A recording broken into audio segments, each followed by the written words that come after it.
સાક્ષાત દ્વારકાધીશ હતો પણ મેં ઓળખા નહીં.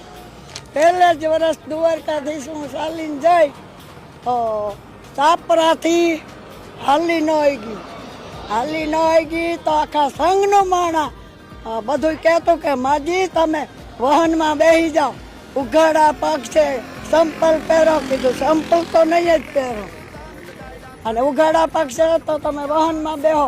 વાહનમાં નહીં બેહું.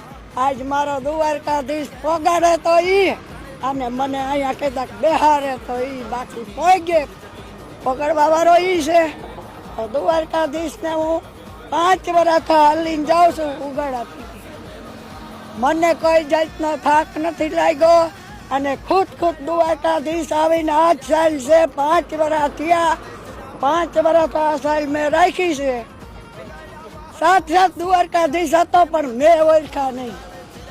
આ લાકડીના સાલ 5 વર્ષ થયા. 5 વર્ષ થયા, અને હજી મારા નાથની ઈચ્છા હોય ને તો મને હજી જ્યાં લગી હલવે ત્યાં લગી હાલવો. બોલો દ્વારકા.